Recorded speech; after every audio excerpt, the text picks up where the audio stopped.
everyone.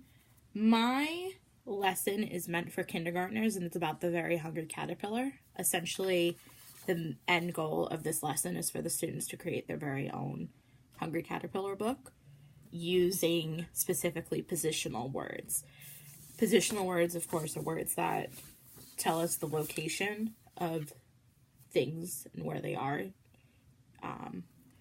And this is something that kids, especially English language learners, have a very difficult time handling. I used to teach kindergarten. This was a lesson that I would use and I've adapted over the course of the years.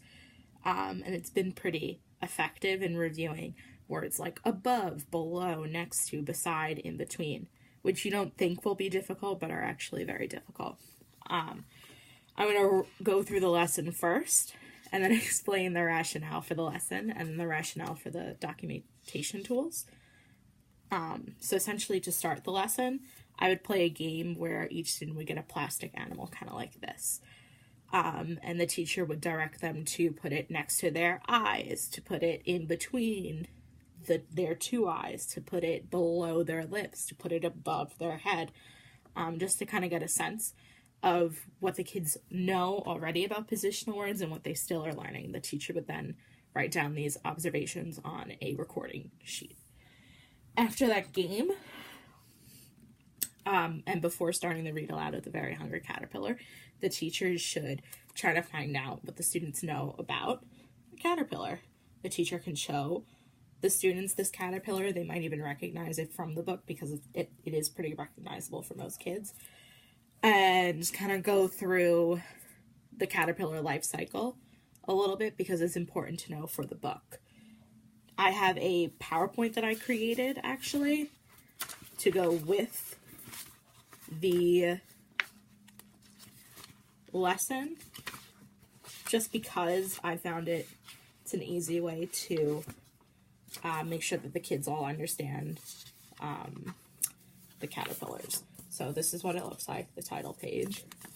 And then it just has 2 slides. The first one's about Eric Carle. I really like including things about the author because it makes them seem like real people and that the kids could be them, you know? A kid could be Eric Carle. And then on the last slide, it has information about the life cycle. Like I said, it's kind of important here in the Very Hungry Caterpillar because caterpillar eats so much, that way it has enough energy to become a butterfly. After going through that, the teacher would then read The Very Hungry Caterpillar. If they had it in a big book, that would be great. I happen to have it in this one. It just turned 50 years old this past year. And the teacher would stop to ask the students questions about the book, text-based questions, and would hopefully expect the students to be able to retell it at the end. Those are the 2 standards. One of the 2 standards in the lesson, and it's the expectation that with a little adult assistance, kindergartners will be able to answer those kind of questions and do a retell. The teacher would then note, of course, any observations, again, on that recording sheet. After all that is said and done, the teacher will then play kind of a similar game to the one previously with the plastic animal, except this time it's about the caterpillar. The teacher will talk about, the caterpillar is so hungry, he went down to the cafeteria and he went to go get some food. And the teacher will hopefully have plastic food. This happens to be a real avocado, but we'll go with it. So the teacher will place the caterpillar in positions around the food. So the, caterpillar could be above the avocado, could be next to the avocado, could be on the avocado. And the kids are supposed to be able to say, the caterpillar is beside the avocado, or whatever choice of words it is. Again, the teacher will then write down observations on the recording sheet. After playing that game, the teacher can pull a couple of the student sentences and highlight the positional words and talk about what a positional word is. Class, a positional word is a word that tells us where things are. Some positional words are beside, next to, on. The kids could even come up with more examples by working with partners.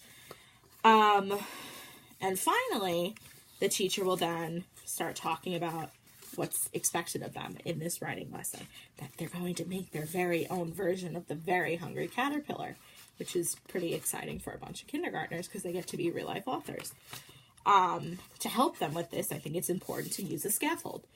So the scaffolds I use are Pictionary, which is essentially a picture dictionary that has the positional words and the lunch words, or it could be any kind of food word, listed and labeled.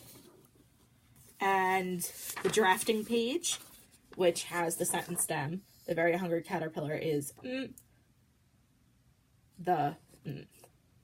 So, Very Hungry Caterpillar is above the sandwich, or whatever it is. Kids would then draw a picture to match. These help the students kind of get ready for the final draft, where they will rewrite it into their little publishing booklet. So this is the title page, this is the publishing sheet, and they would be able to rewrite and draw a picture. And the teacher would have a publishing party by the end of it. Now, the rationale for the lesson.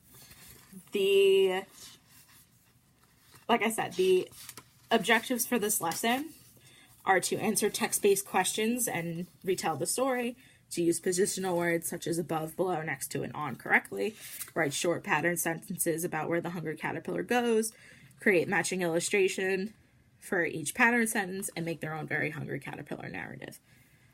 Now,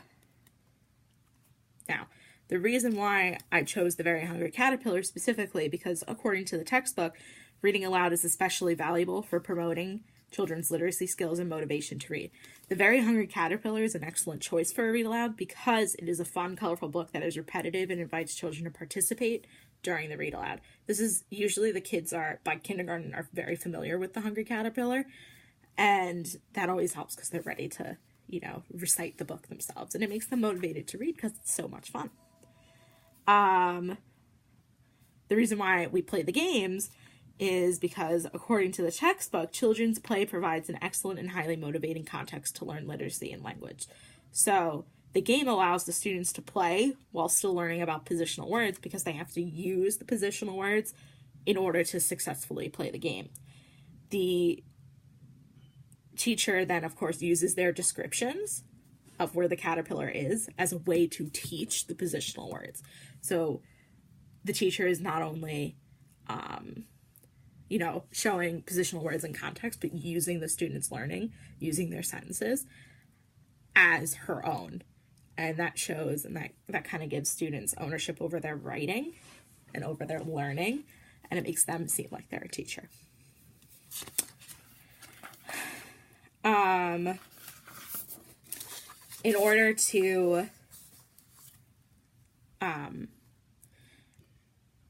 to get them to do this writing, the teacher demonstrates. And according to the textbook, demonstrating allows the teacher to show the correct way to perform a skill or procedure and makes the student observe the outcome.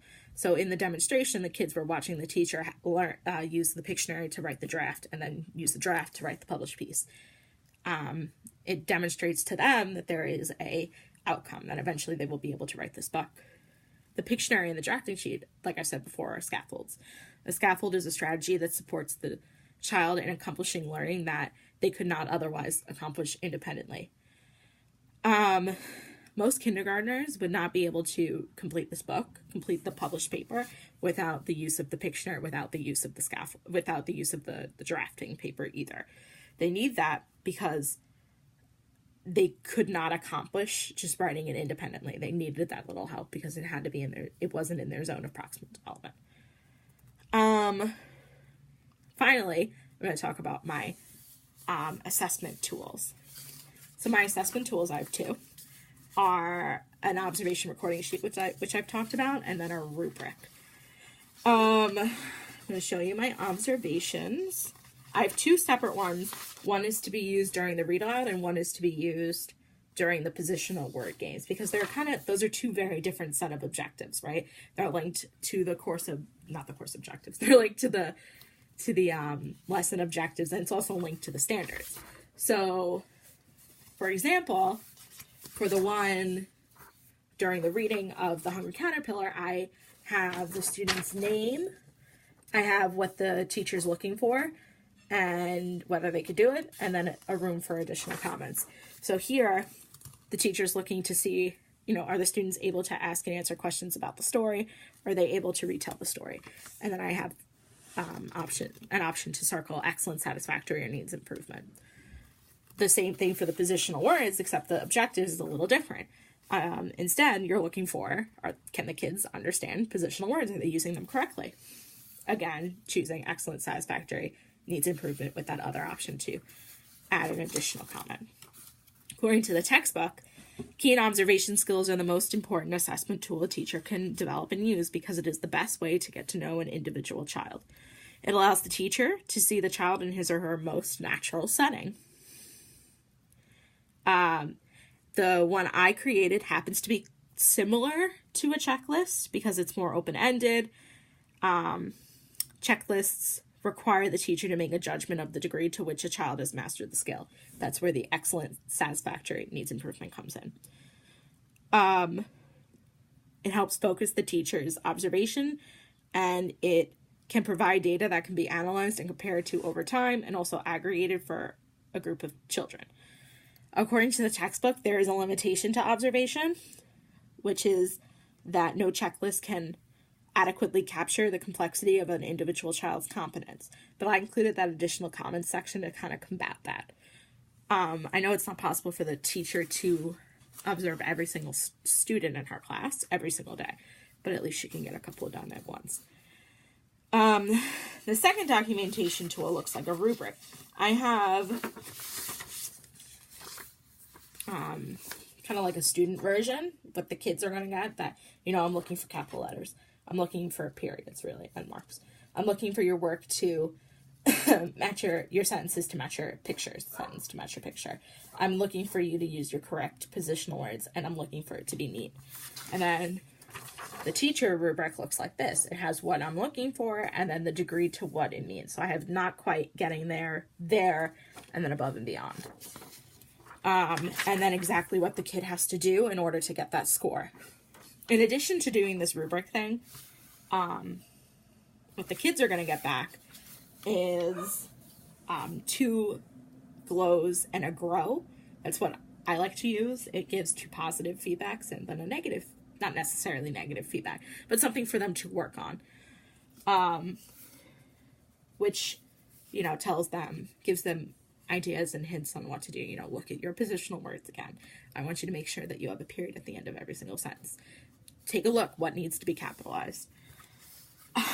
Rubrics are really great because they're a descriptive rating scale, according to the textbook, that includes a clear description of each point on the scale and guidelines for making judgments about a rating. So they assist teachers by focusing their observations and evidence collections. According to the textbook, the guidelines are explicit.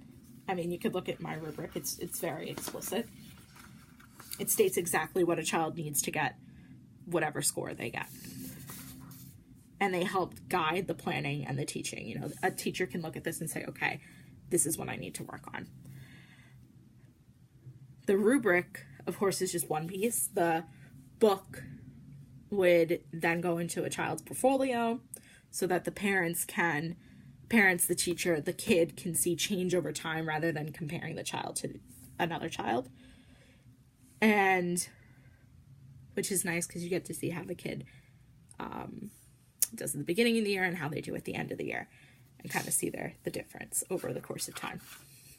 But this just goes to show that you can't just rely on one kind of documentation or assessment tool. You have to have many. Even for the one lesson, you need to have many. I hope you enjoyed my quick overview of my lesson, the rationale of the lesson, and the rationale of my documentation tools. If you have any questions, let me know. And have a nice day.